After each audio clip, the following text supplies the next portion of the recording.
Kansas versus Curtis Mitchell. Mr. Mitchell, you're here today for purposes of sentencing. You previously entered a plea of guilty in front of me back on June 16, 2015 to one count of murder in the first degree. The basic controlling sentence is a hard 50-year sentence. You will not receive credit for good time. You will receive credit for time served in jail up to this point in time. You won't be eligible for parole consideration until you've served every day of 50 years. You understand that? Yes. There is a lifetime parole requirement if you do ever achieve parole. The law also provides that you can make a motion for and have argument on a lesser sentence of 25 years. I've received no such motion. I have to believe you and Mr. Rudy have discussed that in detail. Is that correct? Yes, sir, we have. Mr. Rudy, would you care to make the record on that? Judge, I've already noticed you up as well as Mark. My client is going to waive the option of trying to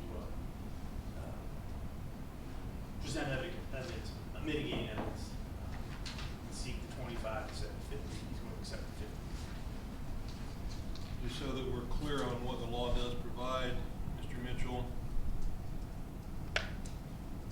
for premeditated murder committed on and after July 1, 2014, an offender convicted of that crime shall be eligible for parole after serving 50 years imprisonment unless the sentencing judge finds substantial and compelling reasons to impose a lesser sentence after review of mitigating circumstances.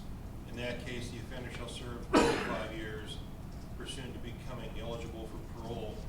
You understand you have that option? Yes, sir. Are you specifically waiving your right to pursue that option? Yes, sir. And you directed Mr. Rudy on your behalf to not seek that option of a potentially lesser sentence?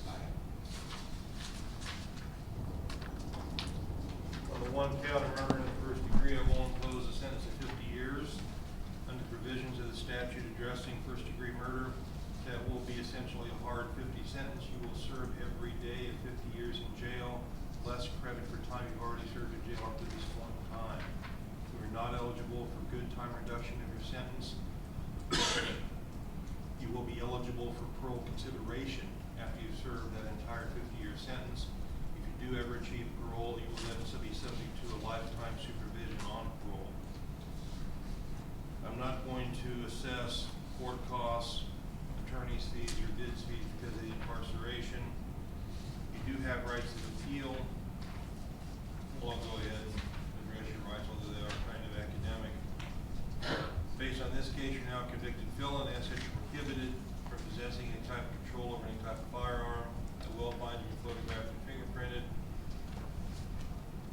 I will order that you provide DNA samples to the KBI and other appropriate law enforcement agencies. You do have rights of appeal in this matter, even though you're getting the presumptive sentence based on you're getting the benefit of your plea agreement. If you do choose to appeal any aspect of the sentencing, your notice of appeal has to be filed within 14 days of today's date.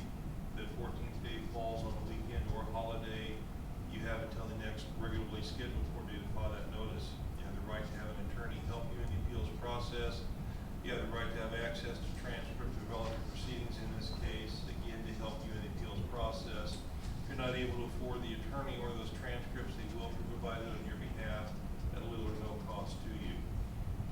Anything further in this matter from either side you think I might have overlooked there's no need to address? I'll have to stay. Yes, sir. All right. We'll be in recess then. Thank you very much.